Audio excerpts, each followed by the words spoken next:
First off, congratulations, BioShock Infinite. First question I had, BioShock went through a lot of prototypes, even late in development, especially with the new podcast. You talk a lot about how it changed, even really late. How static has Infinite been? Unfortunately, we're no better at knowing exactly what we're doing at the very beginning than we were when we did BioShock. I mean, the notion of this, I mean, you saw probably a lot of in the demo today and some in the trailer, the sort of the city of Columbia being centered around the sort of notion of American exceptionalism. That didn't even exist until like 6 or 8 months ago. It was a city in the sky from the very beginning. But very similar to BioShock 1, where we didn't have Andrew Ryan, we didn't have the whole notion of objectivism. We leave ourselves very open for evolution. We still leave ourselves open for evolution, even after we show the game the first time, because we like to, when we build these demos, and they teach us things about what we're making. We don't just work from a design document. It's just not our way. BioShock had a strong philosophical influence, like you said, objectivism.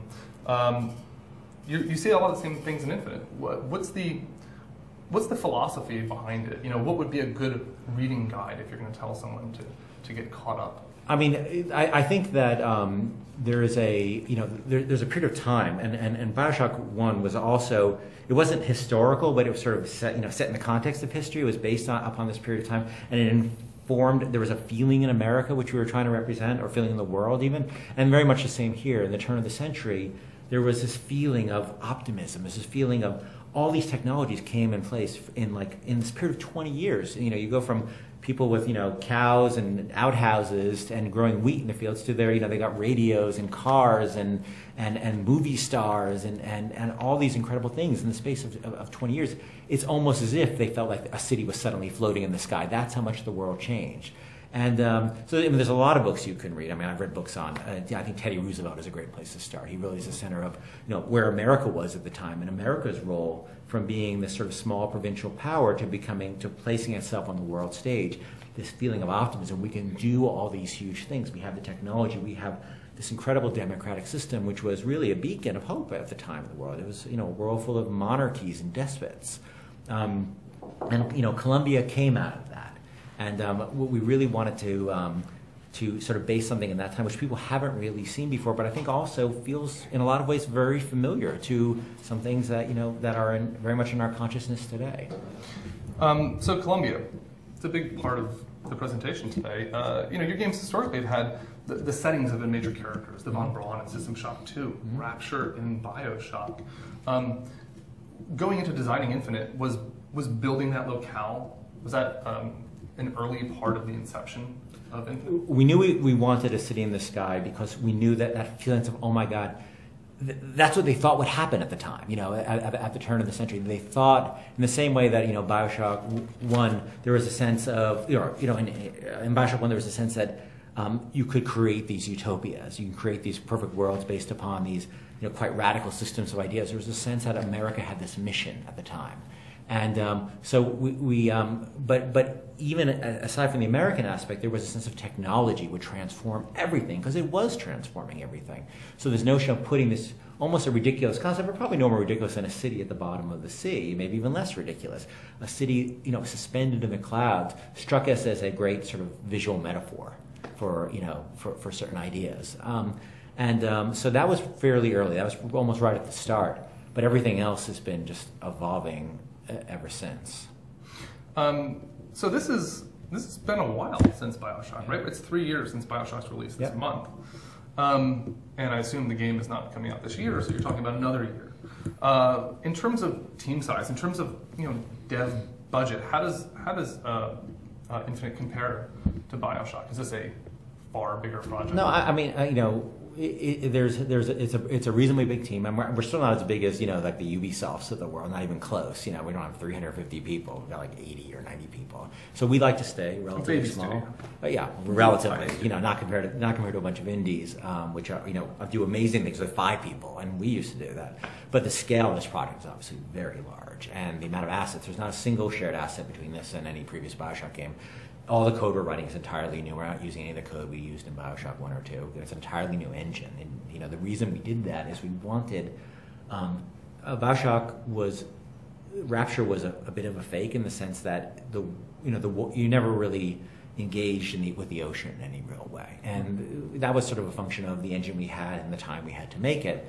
And I think some people, with some justification, criticized us for that. And we said when we did the city, if we're going to do the city in the sky, it has to be in the sky. In our engine, the buildings actually float. The buildings can actually collapse out of the sky. The buildings you're standing on can actually collapse out of the sky. Any surface every surface is floating.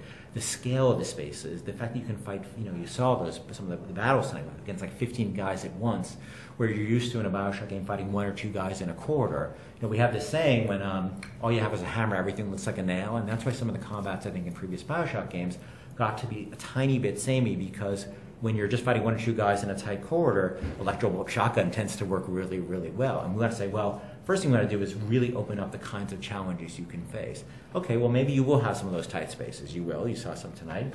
Maybe you'll have much broader spaces where all of a sudden long-range weapons become important. Maybe you'll have lots of enemies at once where area of effect weapons become really important. Maybe you'll have moving at 60 miles per hour on the skylines or 80 miles an hour on the skylines where weapons that can actually be used in that context become really important.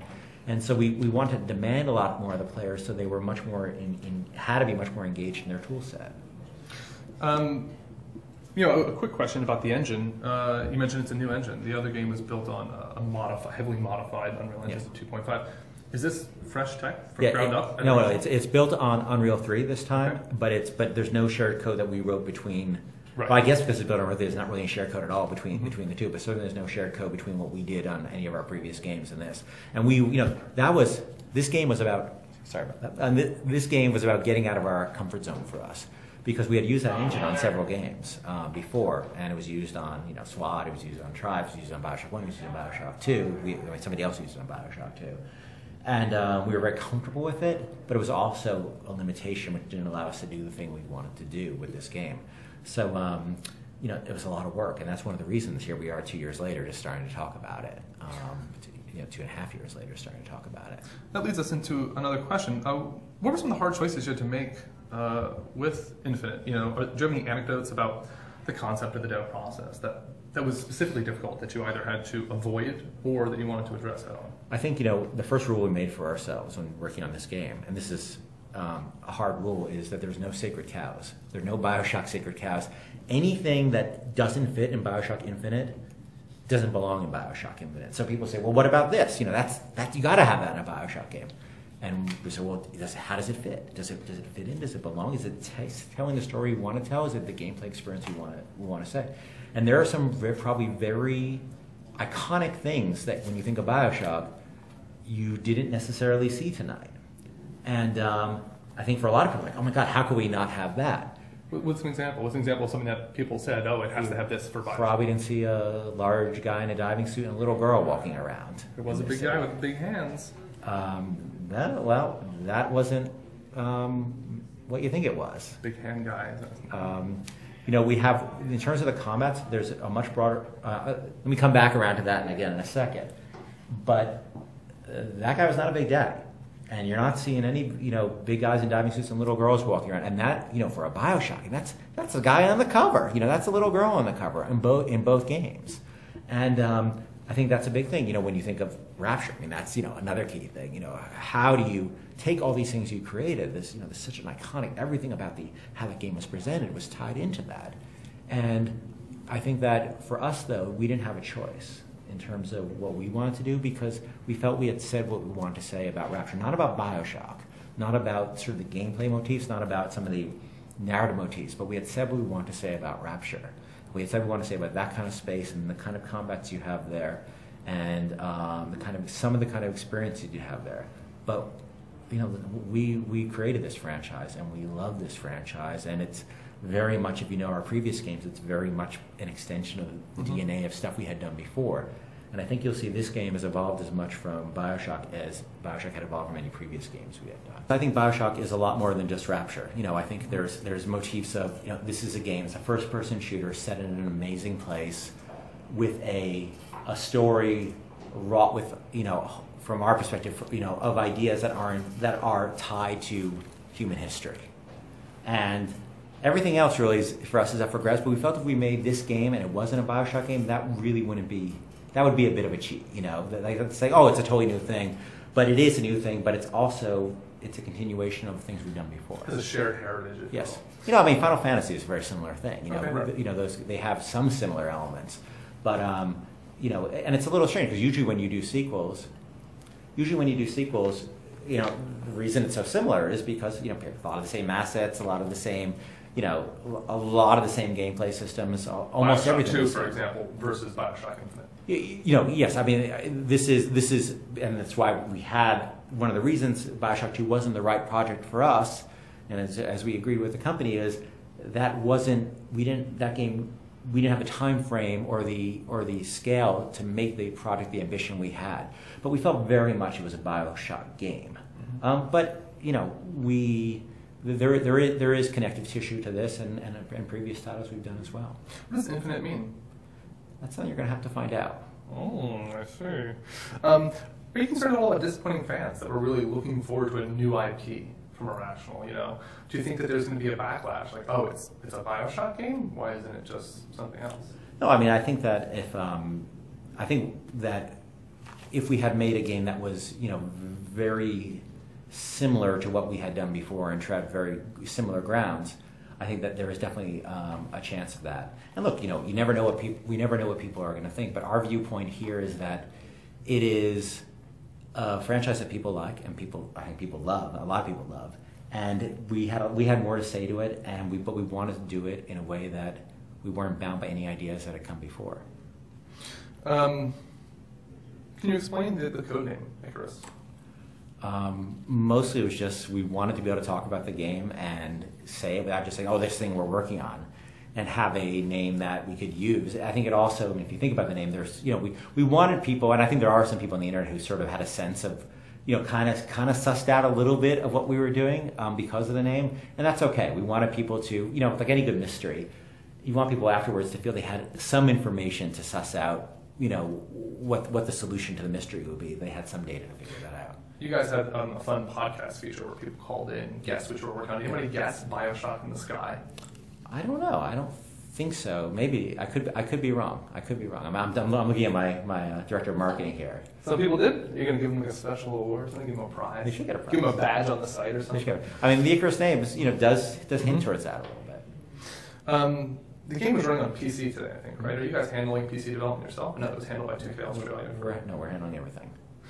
How about a morality system? It's one of the major components of the first BioShock game, where you were able to, you know, choose whether or not you wanted to harvest little sisters or not. Is that same type of decision and morality system present in Infinite? I think that all BioShock games are set in the context of morality. That there's, you know, they're not games about the bad guys and the good guys. I think that we're not going to talk specifically about, you know, if we're doing anything with that kind of system or what we're doing. I think it's safe to say we're not looking to repeat ourselves there, because we think we've said what we wanted to say with that, and that's been very well expressed in 2 games now. And I think that if we were to do something, it would be quite different. The city of Columbia seems a lot less devolved than Rapture was. Is this still a city, you know, full of crazies, full of hopped up splicers? People seemed a little more natural. Well, I think that's one of the things we're trying to do. I mean, one of the cheats we've given ourselves over the history of the company is sort of being in this world which is almost it's almost dead. It's completely destroyed in many ways, and you just have sort of the crazies wandering around who you can't really interact with in any meaningful way. You know, I think I could be wrong. I think I invented the see the guy on the other side of the glass window and interact with him thing. And that's a dubious distinction as an invention. And that's one of the things we said we're not going to allow ourselves to have a game that's entirely run by that. We're not going to allow ourselves where you see a guy and he immediately attacks you. There's a sequence in the bar you saw where you come in and people don't immediately attack you. And that's actually meaningful to what we're trying to do with this game. I'm not going to go into a huge amount of detail here, but this is not a city that's as devolved as Rapture, and I think that presents real challenges for us on the development side, but also presents real new opportunities for the gamer and a very different experience in a BioShock game.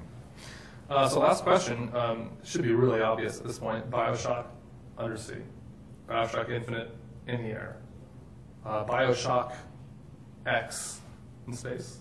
We're announcing, 3 more games tomorrow when we know all the places they're going to be. That's another event that we have to go to. You have another go. No, look, we think of these it